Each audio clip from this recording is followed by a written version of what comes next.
Merci de rester sur OM5 TV, Lénaïque avec vous et je suis avec Marjorie Alexis. Elle est originaire de Haïti, c'est une experte en maquillage, aussi artiste peintre et on va la découvrir tout de suite. Marjorie, bonjour. Bonjour. Alors Haïti, c'est fini depuis combien de temps? Ouh là là, j'avais 6 ans, 7 ans. Ah oui, ça remonte à loin. Je suis partie à très loin, très loin. Et alors pourquoi on part de Haïti? Pourquoi on part de Haïti? Parce que mes parents déjà, dans un premier temps, viennent s'installer en France. Et puis on part d'Haïti parce qu'on a envie de découvrir autre chose, d'autres horizons, je suppose. Et c'est très bien comme ça, parce que ça m'a permis effectivement d'évoluer. Parce qu'on sait très bien qu'Haïti, bon, ça a quand même pas mal de difficultés. Et à avancer. Alors, bon. Haïti, on ne sait pas trop. Vous savez, moi je viens de Tahiti. Oui. Les gens souvent confondent. C'est vrai. Et pourtant, on n'est pas au même endroit. Tahiti, c'est en plein cœur du Pacifique. Et Haïti, c'est où? C'est les Antilles, c'est les grandes Antilles, hein, Haïti. Donc ça se situe dans les Caraïbes. Dans les Caraïbes. C'est les grandes Antilles. Oui. Et donc, effectivement, au niveau politique, un pays un petit peu qui vit des choses difficiles. On a entendu parler d'Haïti aussi lors de l'événement naturel avec le séisme. Oui. Et puis, quand on est de loin comme ça et qu'on entend parler de son pays de cette manière, qu'est-ce que ça fait? Eh bien, écoutez, ça nous permet justement d'aller chercher pas mal d'informations parce qu'on est quand même déraciné lorsqu'on a grandi ici. Et puis de comprendre le pourquoi du comment et puis de se rendre compte que c'est vraiment parce qu'il y a beaucoup trop de laxisme, beaucoup trop de laisser-aller. Il n'y a vraiment pas de partage et au final, il y a beaucoup de personnes qui sont démunies. Et puis le déboisement aussi dû à la pauvreté du pays fait que les séismes, ça arrive. Hein, c'est des choses qui peuvent arriver lorsque ça a été mal construit, lorsque... voilà, il y a vraiment... Plus rien pour retenir la terre. Exactement. Et puis des pans de montagne qui se détachent. Hein, ouais. Exactement. Donc cette catastrophe, effectivement, permet au pays aujourd'hui de se reconstruire doucement, mais je pense que ça avance plutôt bien. Ça avance bien. Et au niveau politique, il y a des jeunes comme ça qui sortent, qui se révèlent? Eh bien, écoutez, j'espère par la suite, mais pour l'instant, non. On sait bien que c'est Martelly qui gouverne pour le moment. Bon, il a fait de son mieux, je suppose, il essaye. Mais vous savez, c'est beaucoup de choses à changer, les mentalités, le peuple doit refaire confiance à nouveau. Donc il y a beaucoup de choses. Je sens que ça avance quand même petit à petit. Donc après, on verra bien ce qui en ressortira. Donc ça fait toujours plaisir de voir qu'il y a une lumière au bout du tunnel. Absolument, quand même, absolument. Donc on espère. Et alors vous êtes, je le disais en début d'interview, experte en maquillage. Et permanent. Permanent. Et vous êtes aussi artiste peintre. Oui. Donc, qu'est-ce qui vous a amené au maquillage? C'est la peinture ou c'est le maquillage qui vous a amené à la peinture? Donc, la peinture, c'est ma passion. C'est ma plus grande passion depuis mon plus jeune âge, de dessiner. Et mon métier, c'est l'esthétique. Je suis esthéticienne de formation. Et il s'avère que le maquillage semi-permanent, c'est de l'art sur le visage. Et c'est vrai que j'en ai fait vraiment mon métier. Je me suis spécialisée dans ce domaine parce que ça m'a permis de créer une alliance entre mon art, qui est la peinture, et mon métier, l'esthétique. Et c'est vrai que c'est quelque chose qui est très en vogue en ce moment, le maquillage semi-permanent. Alors pourquoi on l'appelle semi-permanent par rapport au maquillage permanent?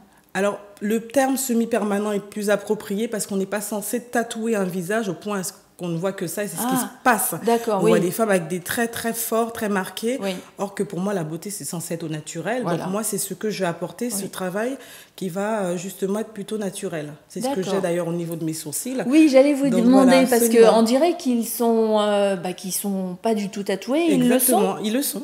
D'accord. Ils le sont, donc parce qu'effectivement, je vois beaucoup. Moi, je suis dans le métro tous les matins, tous les soirs. Oui. Et on a des gens parfois qui sont très proches de nous et on voit le maquillage, c'est un trait. Voilà, c'est deux traits. Là, pas du tout. C'est très fort et c'est pas joli, justement. Et moi, c'est ce que je propose. En tant qu'artiste, je propose un travail qui est très personnalisé en fonction de la morphologie du visage. Oui, parce que ça change aussi. Oui, parce que, au fait, les sourcils, c'est quand même incroyable parce qu'avec une courbe de sourcils, on arrive à créer une expression sur le visage. Et donc, ce que je vais chercher à faire, c'est d'apporter la meilleure expression au visage d'une femme, parce qu'elles peuvent avoir le sourcil tombant, ce qui donne un regard un peu tombant, un peu triste. C'est-à-dire que, est-ce que vous utilisez quand même la ligne naturelle? Absolument. Et après, vous allez Tout à fait. La restructurer, la parfaire, la corriger. Bien entendu, je cherche vraiment l'effet naturel, donc je ne suis pas là pour enlever les sourcils et faire 2 bâtons sur le visage. Oui, voilà. Je travaille à partir justement de la base du sourcil que je vais améliorer, que je vais restructurer, que je vais parfaire, parce qu'on n'a pas toujours le coup de main pour se mettre un trait de crayon et on voit des choses pas très jolies. Non, donc c'est là que j'interviens. Alors est-ce que je suis bien maquillée, moi? Eh bien, je vous proposerai avec plaisir d'améliorer. Ça, c'est la façon gentille de dire c'est pas tout à fait comme j'aurais envie. Alors le sourcil, quand vous voyez évidemment une forme de visage, vous avez tout de suite l'idée en tête. Je vois tout de suite ce que je pourrais faire pour illuminer le regard, pour sublimer le regard. J'aime bien utiliser ce terme-là parce que les sourcils subliment vraiment un regard. Et c'est quand même incroyable. Alors moi j'ai appris quelque chose récemment. Il paraît que les poils qu'on a au sourcil, c'est pour réchauffer les yeux.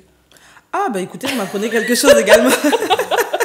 Comme quoi, ils sont importants ces sourcils. Oui, mais c'est pour ça qu'on va d'ailleurs les garder. On ne va pas les enlever pour faire du tatouage. On va les conserver, mais améliorer, restructurer, parfaire la courbe. Voilà. Donc je suis vraiment dans ce travail d'amélioration au fait. Donc c'est vraiment un échange avec la cliente que vous allez avoir. Complètement. Parce c'est que pour vous ça pouvez qu'on pas. Travaille. C'est pas une cliente qui arrive et puis vous lui dites allez.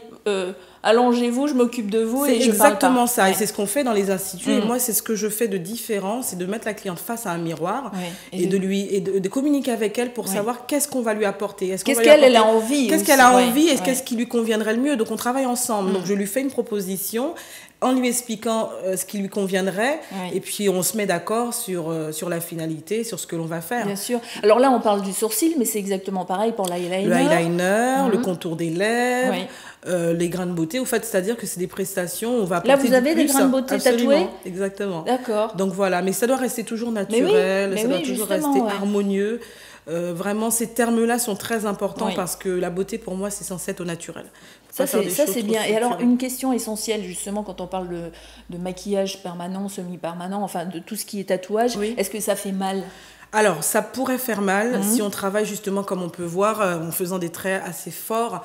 Alors que moi, je travaille en effleurage, en ombrage, de manière à ce que le rendu soit naturel. Et à partir de là, c'est vraiment totalement supportable. Parce que alors, comment on fait justement? Parce que c'est une formation spécifique. Oui.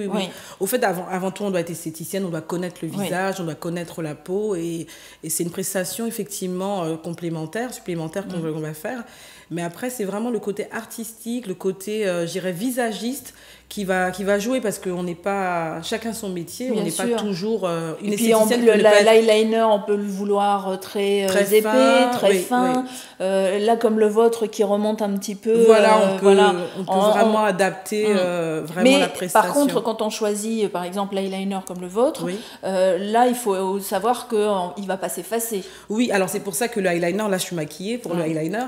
C'est pour ça que c'est quelque chose que je proposais d'un peu moins structuré, moins marqué, de manière à juste intensifier au moment où on se maquille. Voilà. Exactement. Ça donne un effet de volume au cils, mais sans forcément faire un trait aussi étiré. Donc on fait plutôt un trait naturel pour l'eyeliner et ensuite pour une soirée plus ou moins habillée, plus ou moins festive, là on va pouvoir se faire au crayon cette fois à la maison quelque chose d'un petit peu plus élaboré. Oui, c'est bien. Absolument. Mais en plus en semi-permanent, ça part avec le temps. Hein. C'est vrai? Ah oui. C'est combien de temps?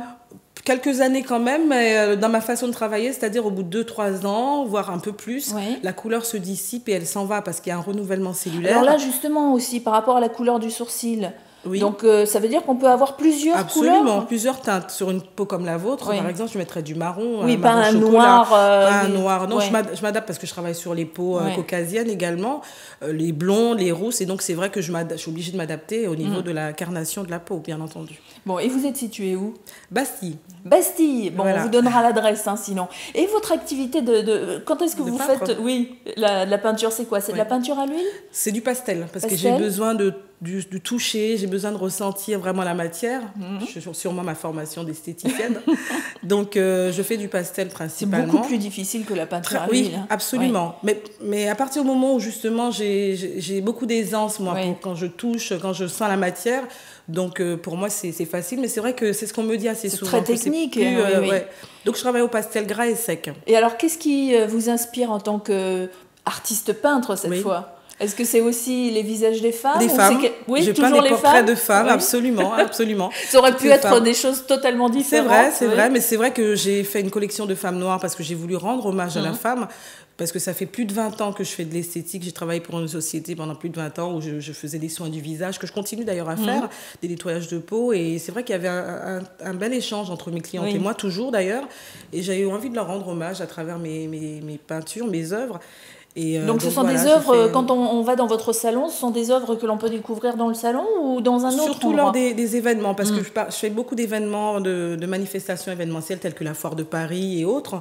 Et lors de ces événements, j'ai mon stand où je présente mes prestations esthétiques et j'expose mes tableaux en parallèle. Donc c'est vraiment une alliance entre ces deux passions, je dirais, parce que mon travail, c'est aussi ma passion. Puis alors, c'est une passion que vous partagez, parce que vous êtes en train de créer un site actuellement, hein, c'est loveartculture.com. Tout à fait. D'ici le fin février, il sera disponible. Oui. Et c'est un collectif d'artistes que vous proposez de mettre en avant. Absolument. Donc des gens de tous horizons, de toute origine? Absolument, absolument. Mais après, bien entendu, il faudrait que leur comment je pourrais expliquer ça? Parce que c'est vrai qu'avant tout, je mets en avant les œuvres de mon mari qui est artiste peintre également, nos œuvres à tous les deux.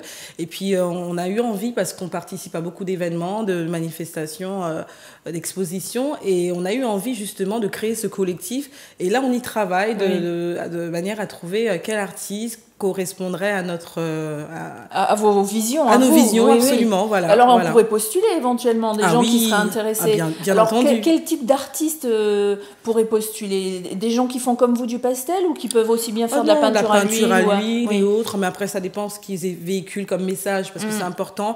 À travers, pour moi, l'art, ça doit être la beauté, ça doit être l'espoir, ça doit véhiculer plus ces valeurs-là, parce qu'il y a aussi des personnes qui peignent des choses un petit peu noires, et ça me dérange. Voilà. Ça nous donc dérange là, c'est même pas la peine de postuler pour rentrer dans le collectif d'artistes. En revanche, si vous avez un message plein de lumière, on va dire ça comme ça, c'est tout à fait quelque chose de plus joyeux, eh bien, rejoignez-les. Alors, notez-les les sites. Hein. Si vous y allez tout de suite et que vous voyez que ça marche pas, c'est pas parce que le site est pas bon, c'est juste qu'il est en construction. Donc, je vous le donne quand même, loveartculture.com. Il y a une page Facebook pour votre activité d'experte en maquillage semi-permanent, c'est Artliner. Donc, vous pouvez aller voir ce qu'elle fait, poser des questions, même peut-être que moi, j'ai pas posé des questions et que vous êtes en train de vous dire, oui, mais j'aimerais bien savoir si ou ça, eh bien n'hésitez pas, elle vous répondra avec plaisir.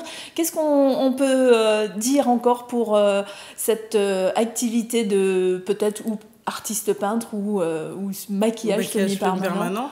Eh bien, écoutez, n'hésitez pas à me contacter de manière à avoir ne serait-ce qu'une démonstration, parce que je suis là pour justement apporter les réponses aux questions, parce qu'il y a beaucoup de questions sur cette prestation. Oui, alors, quelles sont les questions habituelles qu'on peut vous poser, justement? Eh bien, j'ai peur d'être ratée, j'ai peur d'avoir...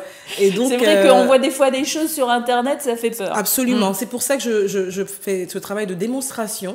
Donc, j'invite les clientes à venir me voir afin d'avoir une démonstration, une courbe au crayon, afin d'avoir justement cette assurance, au moins au final, d'avoir quelque chose d'harmonieux sur leur visage et de naturel. Bon. Et bientôt à la Foire de Paris, donc à partir de fin avril, 31 avril, il y aura donc la Foire de Paris où elles pourront également me retrouver. Voilà, le rendez-vous est donné. Merci Marjorie. Merci à vous. À bientôt. À bientôt, au revoir.